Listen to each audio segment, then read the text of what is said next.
I know over here knows the concept of movie making to the, like I said, and one thing I try to stress to my students, thing they have to remember is time is money. You have to have a plan. I I make my students make sure they do some form of storyboard. I don't make them follow the format as much. I'm working on that, but they have to have a storyboard. And when I mean like stick figures, have some plan before you make it. And the whole idea, you have to you're telling a visual story, and we all know the different types. This is the thing that I get them to think about. What kind of movie making are they making? What are they trying to make? What is the what are they visually saying? And they have to. And Michael, you know about lighting and sound and all those things are important. So Oh you got to yeah. think, Yep. yeah. So your equipment, and I know you guys know this to have that's common. Okay, the who, what, where, when. This is the thing that I have to stress so much with my students, and the reason I have a lot of students, you're going to hear this. I want to be a YouTube guru and make lots and lots of money, and like, good luck. You got to get some sponsors. But I said before you're even a YouTube celebrity, you still got to have a plan. You can't just play video games and be a YouTube person and make money. It doesn't work that way. You got to have some storytelling. You've got to have a plan. It's not going to work. You got to know about mics. You got to know about lighting, and so forth. So, um, so what I'm just trying to get at, you have to have a plan, because if you don't have a plan, and you got to think of what kind of you're going to do a documentary. With my students, we do these kind of formats. One of them I didn't talk about on here. We do documentaries, dramas, and demonstrations. We also do they do a lot of interviewing, and I know everybody knows what a documentary is. True. History Hmm. Channel is a great example. Okay, everybody knows what a drama story is. It gets back to having a plan. What kind of story? Stage demonstrations. Oh my goodness, this is what we're doing now. I mean, there's so much demonstration you can pay for. I'm trying to think of Lynda.com and LinkedIn Learning and all that. All those demonstrations. You got some nutty professor or whatever teaching. There's so much in there. As for interviews, we do a lot of that. This is refer back to Boy Scouts. That's why it says Boy Scout Law. I didn't change it, but we do a lot of interviewing with my students, because we do a newscast. And the thing that I tell them about is have facts and have something that you can talk about. You just can't make it up on the fly, and keep certain things out of it when you do a newscast. As for a storyboard, this is a storyboard artist. I'm not expecting to be to this degree, but at least this gives them some directions when you're trying to produce something. Now, granted, if you're trying to do, I mean, if you're just teaching like what we're doing, maybe not so much. But if you're gonna, make a movie, yes, because as you can see as an example in the top left where it says Dolly, that's which way the camera goes. It tells you, so you have a plan and what the look's going to be. You have to figure out a budget. The nice thing is, Michael, equipment's gotten so much cheaper for the most part. True. Oh yeah, but yeah, you can make a full feature movie on your phone now.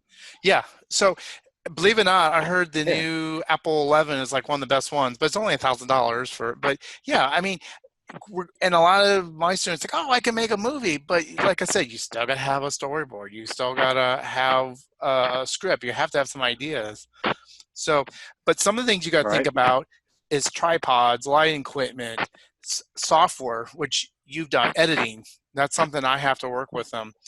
Because because I have so many students who'll make a movie and they're like, we're done. I'm like, no, your editing is going to take you a lot longer than the movie sometimes. So Yeah. you gotta budget yourself when you're making a movie. I can skip the crew. This gets into the different types of positions. As we know, there's a producer, and this is some of the stuff that the reason I bring this crew up, because my students, I have to understand, if you're going to go in the field of this, you got to understand these people you got to work with. It's not a one man thing or one person thing. You have all these other people, and there's things that they're part of this. I know it's amazing, and I've been trying to show my students. They see all these YouTube things and they think it's one person, but they don't realize the person in front doing a YouTube video who do it really well and professionally. There's a whole crew of people behind them. But like I said, that's what I try to express to them about movie making.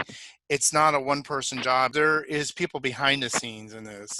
And that's something that about movie making, you got to realize you have a writer, you have a cinematographer, you got a videographer, you've got a director, camera operator. There's all these folks to help make a movie. These things are important, and I won't go through all this. And the one thing I stress to them, if they don't get a degree or they don't do part of it, they can be what they call a grapher or whatever. It's kind of like a bottom of the line. You want, preferably if you get in this business, you have some educational background, otherwise you're going to start at the bottom. This is a really great website. It's called Rocket Jump Film School, and they've got a YouTube video talking about how to understand a script. And one thing about a script, like I said, I don't make my students write in the format it normally is because I'm trying to get software to do that. But I try to explain how a script is created. Screenplay formatting. Okay, look, there seems to be a lot of hand-wringing over how to do it. What's right? What should I indate? What's capitalized? What's not capitalized? How detailed do I need to be? Okay, and yeah, there's some general rules and people have little preferences and things like that. But the key here is to understand the most important thing, and that's you want your screenplay to be as economical and direct as possible. Now, in order to do that, look, you should absolutely positively use screenwriting software. No question. The last thing you want to do while writing is wasting time indenting and formatting when really you should be concentrating on your story. And screenwriting software will absolutely do all the annoying stuff for you. Okay, so let's focus on the important stuff. Here are the 8 kinds of items or lines you can find in a screenplay. Header, action line, character ID, dialogue, character parenthetical, dialogue parenthetical, transition, and over black and title markers. And that's it. There's really only 8. So let's go through them one by one. Headers, or slug lines.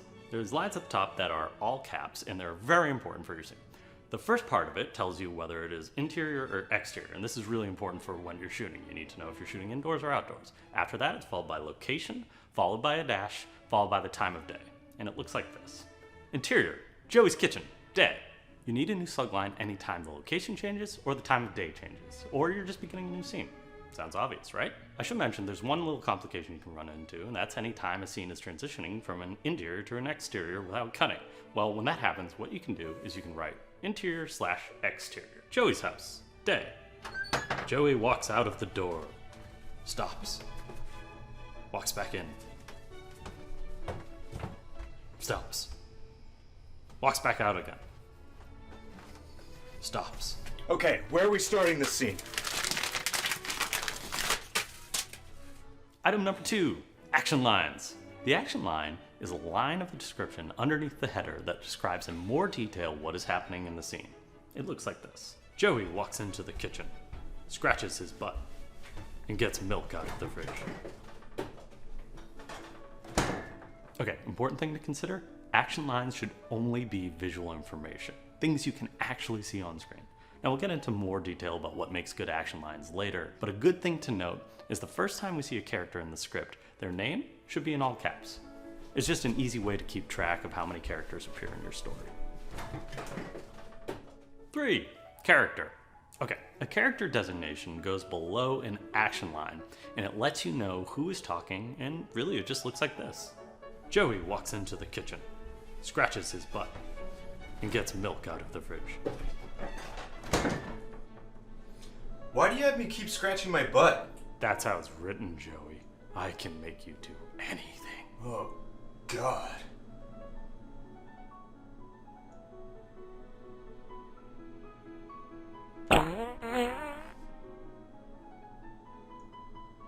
Four, dialogue. You can see it briefly in the example we just did, but a character's words are put below the character's name. And then when another person talks, it looks like this. Oh, hey, Danny, what are you doing in this scene? I don't know, Mike just told me to show up to go over what dialogue looks like with 2 people in a scene. In this scene? Perfect. The next kind of line is character parenthetical. Now, these are the parentheses next to the character's name that tell the reader if the character talking is doing something besides the standard talking to another person on screen. Now, for a few examples, there is voiceover, VO, off-screen dialogue, OS, and then there are special designations for things like talking into a phone. You can use just the simple into phone. It looks like this. You want to play Mario Kart? You bet your second place butt I do. Pick up your phone. Hello? play too, Cherish. 4 races, random, all items, on hardcom. No! No Archon! It's not a pure test of skill! Yes, I know, that's what I said, Cherish. And so, the great debate of what setting of comm difficulty would truly separate the casuals from the more dedicated, real racers raged for nearly a fortnight. And this tutorial was put off for several weeks due to the aftermath of the Great Banana Incident of 2015. Brian, we're not doing the banana incident. What? I had a whole thing about the bananas. It's just really sensitive right now. Are you talking about the bananas? I'm talking about the bananas, Joey. You can't stop me. Okay, anyway, so you'll hopefully notice how many different kinds of emphasis you can put on who is saying what to who and from where, but you can also control how people say the actual dialogue with dialogue parentheticals. 6. Dialogue parentheticals. Okay, so this is different from the character parenthetical and is placed instead right below the character line and right above the dialogue, indented just a little. Now the purpose is to illustrate how the person is talking, or what is their tone, or what their emotion is. It can also indicate when another language is being used. It looks like this. It's not fair, Danny! I know, that's the point. Life is unfair. It's difficult. It's hard. It's just not fair. Come here, it's okay. It's okay. Life isn't fair. Okay, look, the thing to know about character parentheticals is that, unlike the deeply moving scene that you just saw, you really don't want to use them that much. For one, you're a writer. It's not your job to direct the actors. And more importantly, you're a writer, which means the emotions in the scene should already be clear from the dialogue itself. Seriously, in the scene you just watched, you can remove every single one of those dialogue parentheticals. They're unnecessary. Now, honestly, the reason we use them is because you want to inform the reader when an actor is behaving or delivering a line differently than how the dialogue would have us expect on its own. And one last version of the dialogue parenthetical is when a character begins speaking in a different language. No es justo. No es justo. Mi español es terrible.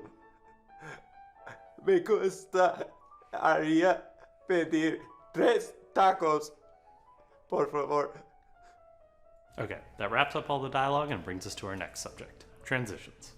So, transitions come at the end of a scene. They're right down on the little right-hand side of the page. Oh, right would be over here. Their job is to explain the kind of transition being made between the scenes. Now, the most common version of a transition at the end of the scene is, of course, cut to. And you would use that to lead into the slug line of the next scene. But you don't have to use it every time.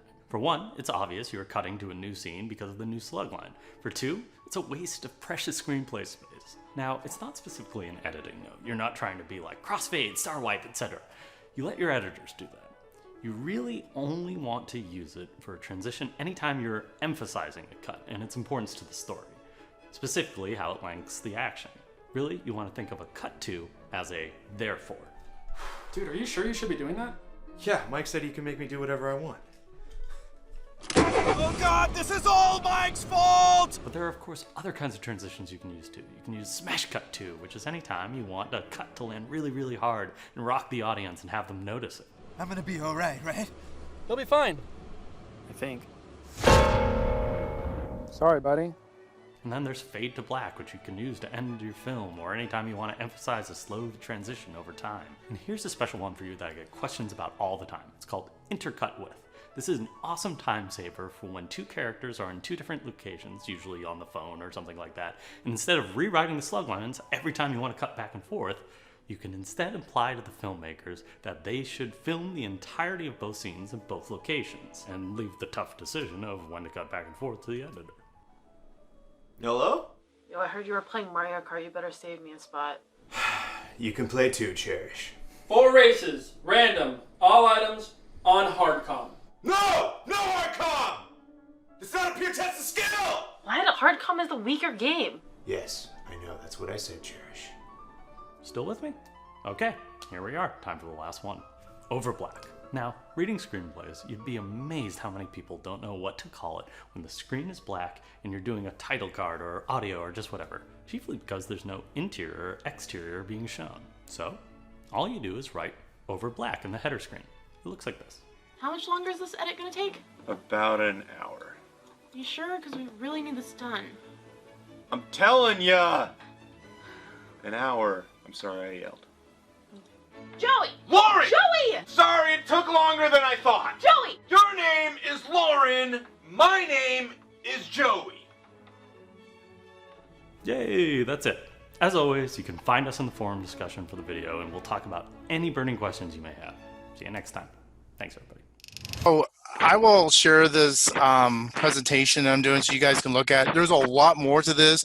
This original presentation is 130 slides, but I'm not going to go. It talks about the different types of f-stops and all the shutter speeds, and that's going to go. Basically, this is just an example of a part of a script, and it's kind of like reading a recipe card in a sense when you look at this, understand it. So as you're making a movie, like I said, my students, I'm a lot more flexible with this because I'm working with them to understand how to understand a script, and there's different types. There's one for the theater, but for this, I've been trying to work with them to understand a script. This one's really good. You can actually find this online. This tells you about all different scripts. If you get really serious in movie making and you want to do that, their idea of script was like writing like a paragraph, and I'm like, okay, and then they had a hard time. Okay. So basically, the script is just to break everything down. Like you said, it's the way to tell the story. Sorry. Okay. I wanted to make sure I knew what I was saying. Okay, so script writing is telling story, and it helps to have a format because, like I said, when you get into movie making, if you're just writing it like you're reading off a script, you might as well be doing like the news or something in a sense, and even that's a script. But so one thing I also tell them about it is to make sure that they have budgets for equipment and things are getting reasonable price. With equipment getting cheaper and lighter, you don't have to buy as much heavy duty. It depends what you're doing, I guess. So that's about that part. The thing about making a movie, you have to make sure there's some rhythm. You got to have some, like I said, continuity, like you were saying, because otherwise, yeah, it's going to be missing some. These are something you have to think about when you're creating a movie. Is you have to have a rhythm of a movie. You got to keep. I know right now I'm part of that. It's static. I don't know what you can hear, but yeah, that's the rhythm of the movie is important. And you're trying to keep I'm not doing very good keeping you guys because it's staticky. And some of the thing, the rhythms is, it's the pattern of camera movement, how it, showing the image. And some ways can be slow, restless. And I apologize for some reason. This was done in PowerPoint. When I brought it over to Google Slides, some of the stuff was not working. It's supposed to be slow, fast, restless. There was another, and it just didn't come across, so I apologize for that. Camera distance, when you make a movie, makes a lot of difference. And if the greater the distance, as I tell my students, when you make a movie, the closer it is, the more intimate you are. The further away from the subject, the less intimate. You know what I mean? They feel off. They feel distance. You don't have that closeness. It's kind of like if you're looking from a bird's view down at someone, it's not going to be the same as a close-up because a close-up has a lot more impact. So some of the things is rhythm, color, texture, color. These are some other things you can add. I don't have examples, but arches and stuff as you show for the scene.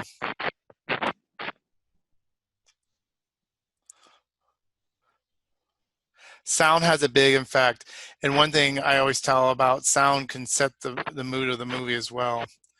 Does anybody know what the 180 rule is?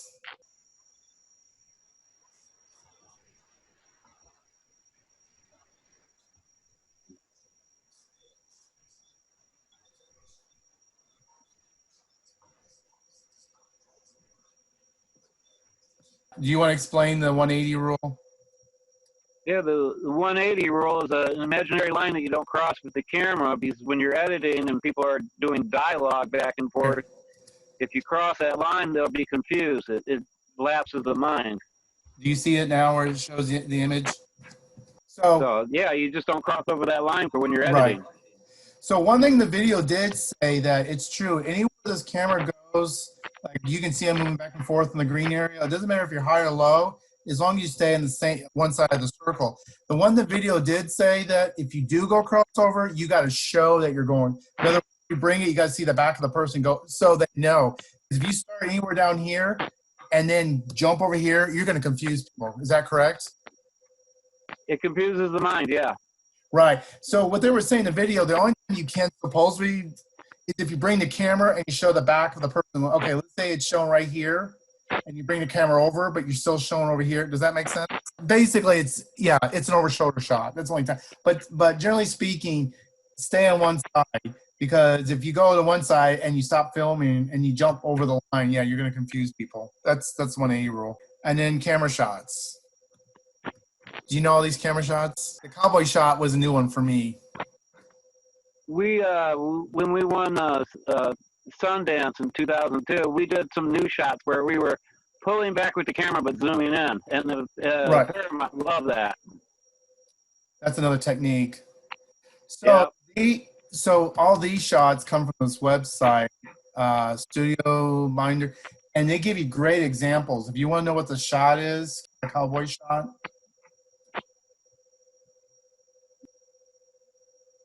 Okay, so this website does a great job. So like, here's a cowboy shot. That was one I never heard of. It's coming from a low angle, and it's coming, I guess, from this angle, and it's shooting from the hip up. It almost looks like the superhero shot, but at an angle, I guess. When I share you this presentation, all these are hyperlinked to that website that I just showed you. So if you want to know what an extreme long shot is, that's if the website's going to be, that's extreme long shot. I think of the Star Wars does a lot of that. This is Mad Max. So and going back to the storytelling, this is where the director comes in and works with the cinematographer. Right. When they're going over the script, it's all pre-planned of what they're going to do before they even shoot this stuff. What I tell like my students is, think of the script goes to the actor, the storyboard is going to go to the director. And when you do the storyboard, you specify, a lot of times they'll abbreviate, a couple letters, because they're not going to spell anything on the storyboard. So in a storyboard, they'll put MS, they'll draw what they want, and they'll specify the shot. And that helps the director to think about all that. What this is showing is, when you take a picture of a subject, the way I tell my students, the movies you see, like the A, where they see the eyes, I always say, think of the old Westerns or the Kung Fu movies. It's very intimate, it's really close. That's the extreme close-up. As you get, it's more intimate. As you get further out, there's a distance. It's going to show very different of how your subject is going to be portrayed in a movie. Also, as you know, if it's leveled above or below, that also causes a different effect. I tell my students, think of this extreme close-up like a Western. We see the Western and they play that, the good, bad, and the ugly. And then, then they get further and further out. And a full shot is from head to toe.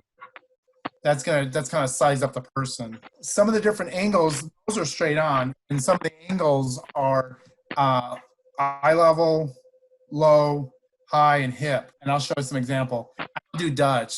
Dutch is that's Dutch. I don't do Dutch. As we were talking about, the closer to the subject, the more intimate it is, and you get, more of the person, you size them up. The other thing you have to think about when you create a movie are angles. Now, I know back in the day, they were using helos, but that got expensive. Now you could use these drones to do a lot of that. And for this purpose, this is just more understanding. What I try to tell my students to understand, when you shoot from a down angle, from a high down, it makes the subject look smaller. I always call it the alien. I don't know what they call it, because you look small. You look like you're being conquered. When you're doing a low angle shot, it makes you look like the superhero. It changes the angle.